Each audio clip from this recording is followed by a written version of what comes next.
Well, welcome back to the Alaska Woodyard, everyone. I'm Jeff. Hi, I'm Jill. So we're bringing along today here to show you what we got going on. Been busy as usual.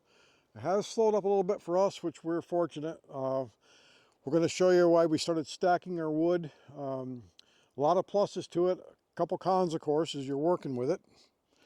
Well, and we're also going to explain why we did not get a chance to go to the Paul Bunyan show this year.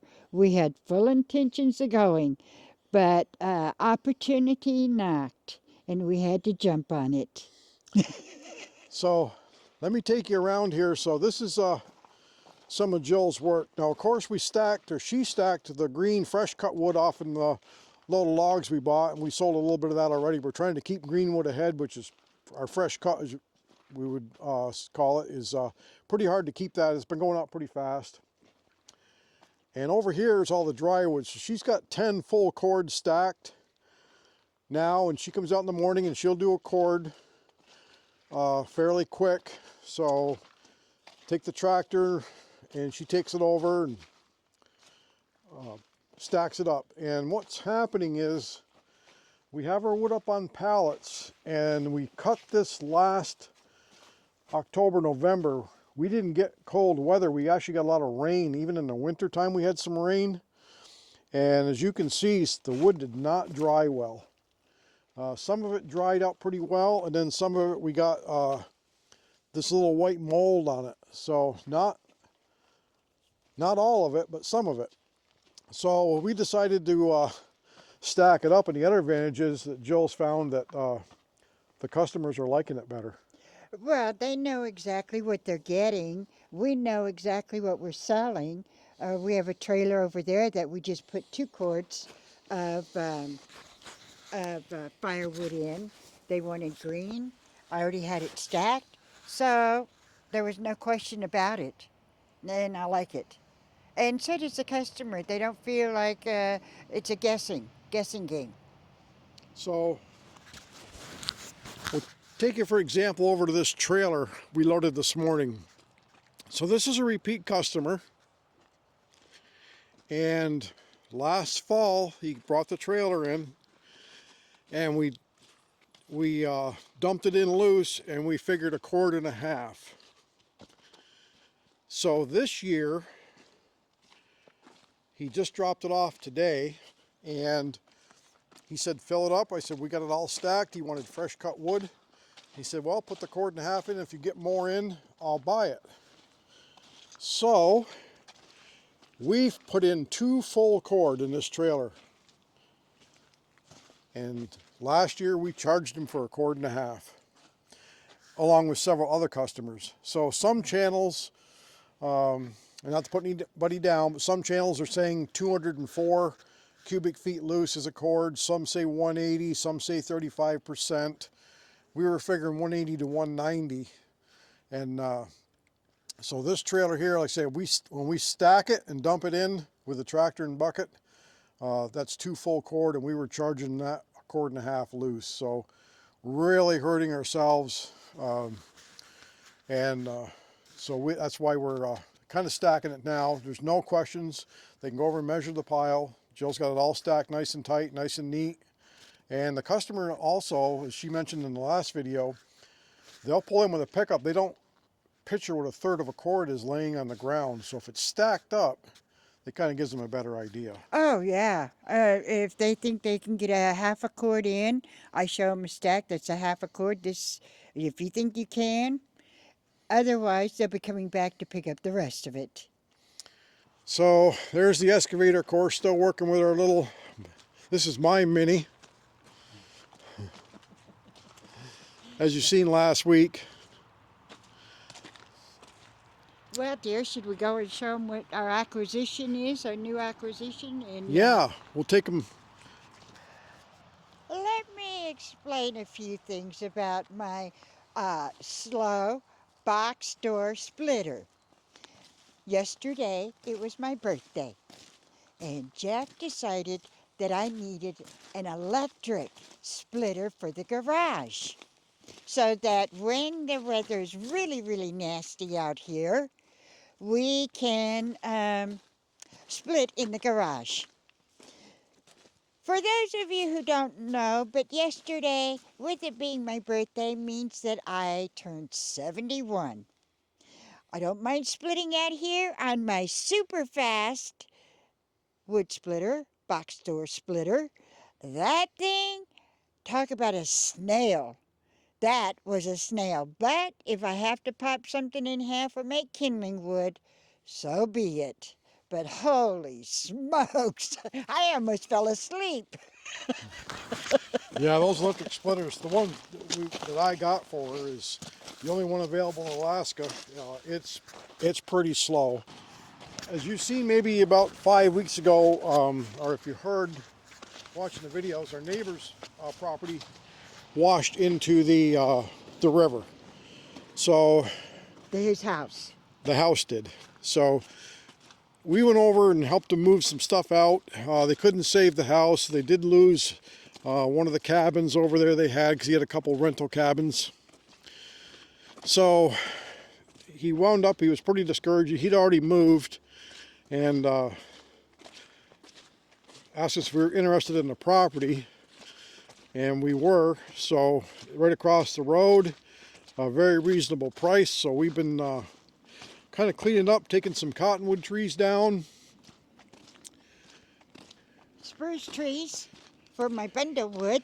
Yeah, I'll show you some spruce trees over here. We got some pretty big beetle kill spruce off the property, and a couple big live spruce. But the property came with 2 cabins that the river did not take. One we've already moved. The other one is still here. Well, we're walking by here. Let's check out Jill's firewood stand. We came home last night, and what was wrong with the firewood stand last night when we got home? It was empty, but we left before noon, around 11 o'clock in the morning, and didn't get home till 8 or 8:30, and it was bone dry.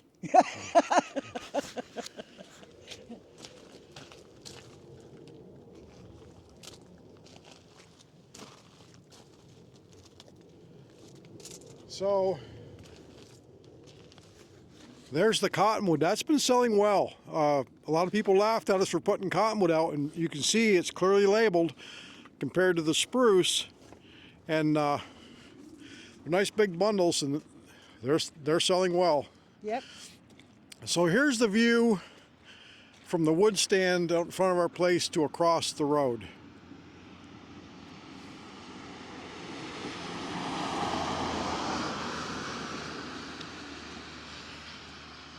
Still fishing here in Alaska. It's not uncommon to see those go by in January. You wouldn't believe it. People use those RVs year round here in Alaska. So this is directly across the road from our house.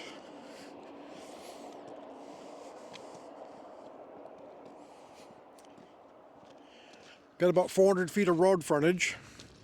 The old van over there is being stored with a friend that owned the property, so that's going to be leaving here shortly along with one of the old buildings.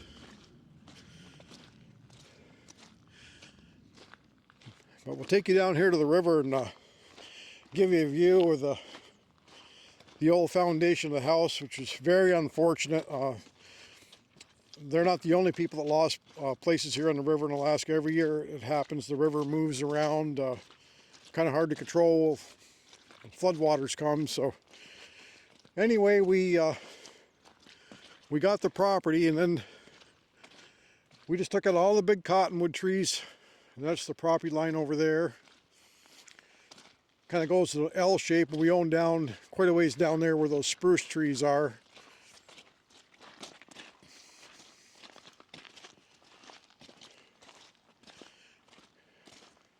Oh, there's some ducks taking off, Jill, out there.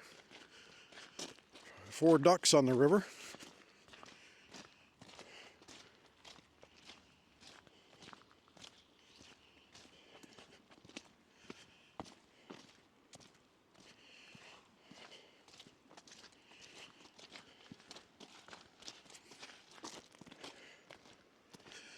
So this is one of the little cabins that was here. It needs to be finished on the outside. It's actually got a lot of potential. It's well built. Just needs a little love and care. It'll be good to go. It is wired, does have a bathroom in it. There is a septic out back, and we do have a well that's still working at this point. And this is the unfortunate part of living on the river. This is the foundation for the house that went in the river this year. There's actually still parts of it down the river you can see.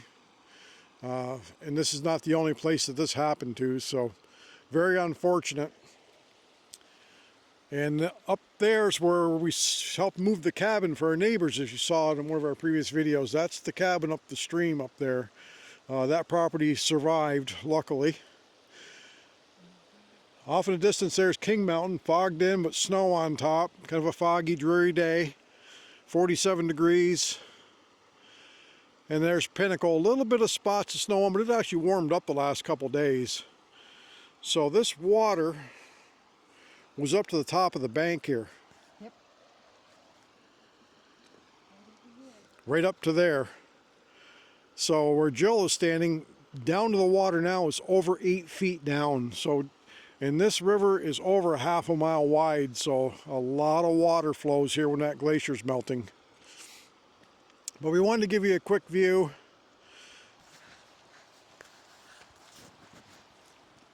Well, this is why we could not go to the Paul Bunyan show. After purchasing the property, now we're cleaning it up, clearing it up. Jeff is still working on it. We still got lots of holes that we're putting in a bunch of the trees and filling them in and just cleaning up and tidying it up. If we're going to own it, it's going to look nice when we're done. So that's why what we've been up to is staying busy this time of the year, between splitting wood, stacking wood, or processing wood. I have to split it when I'm doing my bundles. We're clearing the land, plus making deliveries on top of that. So we'd like to thank you for joining us today. We just wanted to bring you around. We're going to be heavy into the wood here next week, as we saw. So thanks for joining us today, everyone. We keep the sawdust flying in Alaska Woodyard. And thanks for coming along.